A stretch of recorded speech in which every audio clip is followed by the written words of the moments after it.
Okay, now let's talk about machine trapunto. This is a technique that seems to scare people, but it is so simple, and the outcome of it is just glorious. I just love this, and it's very, very easy to do for what you get out of it. It's just wonderful. This is a finished block. This is my sample block, and this is my design. This is stuffed work, is what trapunto means. It's stuffed work. So this part that you see here is stuffed, and it's raised up.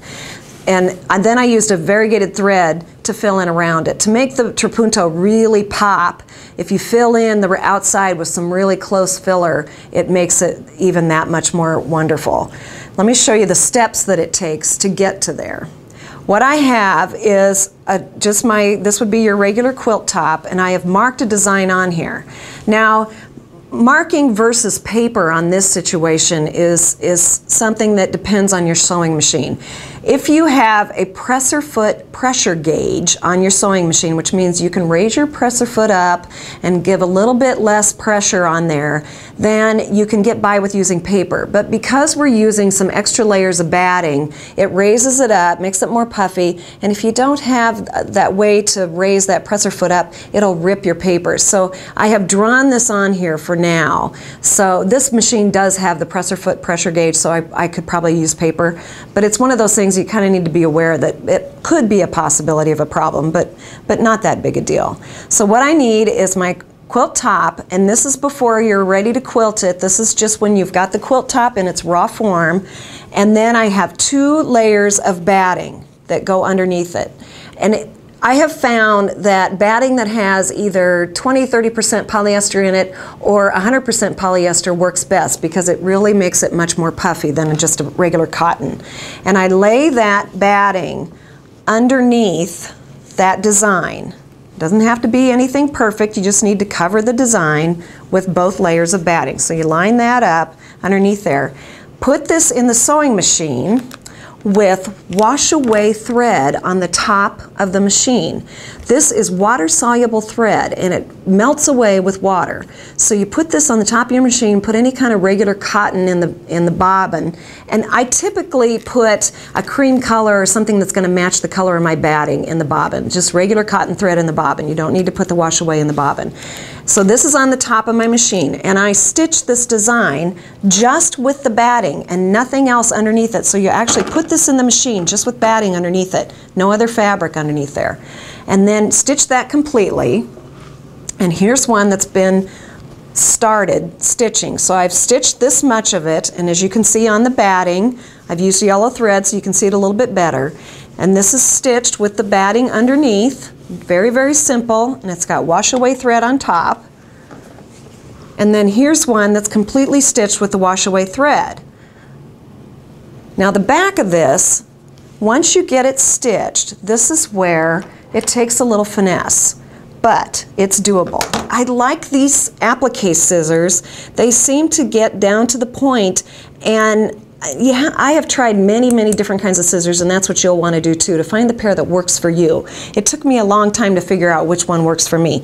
You want something that's pointed on the end, but you don't want it too pointed because you don't want to snip your top fabric. And that's a balancing act that just takes a little bit of practice.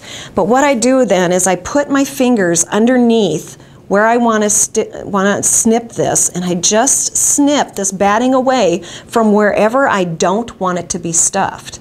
So all these areas back here that are not stuffed, that's what I want to cut away. And you just very carefully snip very small pieces so as not to snip the top of your quilt top. Okay, it happens. It does happen. It happens to me almost every time I do this, where I snip a little bit of my quilt top. To fix that, I don't start over. That's way too difficult. If it's a very small snip, I just remember where it is or put a little pin there, and when I go to my next step where I'm going to stitch back over it, I make sure that I do a little catch stitch there. And if it's a very large snip, then you might want to put a little fusible web on the back and just give that a little extra strength to make that tear go together, and then stitch it If you're using a contrasting thread to stitch the rest of it, you might want to put a thread in that matches the quilt top and fix that little tear first, and then go on and do your decorative stitching. So there's a few different ways to deal with that other than starting over. Starting over is just really not an option for me.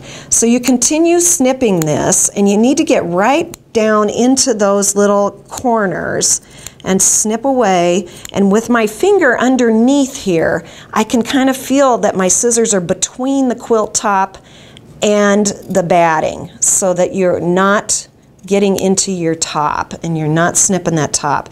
It happens so easily sometimes if you're not paying attention, but it really isn't difficult as long as you just practice a little bit and find the right pair of scissors that work for you. These type of scissors may not work for you. A different pair might work better. So keep an open mind and do what works for you. Once you get that all snipped away, then it's going to look like this, where all of the background, this has all been snipped away in the background. And I've pinned this again with one more piece of batting covering the whole thing. So once your entire quilt top was done and the batting was all snipped away and you're ready to quilt it, the entire thing, then you layer it just like we basted before with another layer of batting and your backing. And then you stitch back on with regular cotton thread or whatever kind of thread you're going to use on top of where that wash away thread is. Stitch that one more time, finish all the rest of your stitching, and then fill in your background like this is. So I've stitched back over where my wash away thread is on this one, and I've started stitching my background design on it. And finish all of that, and then when you wash it, that first line of stitching washes away, the wash away thread is gone, you have one line of stitching left, and then you have this beautiful outcome with Trapunto on it.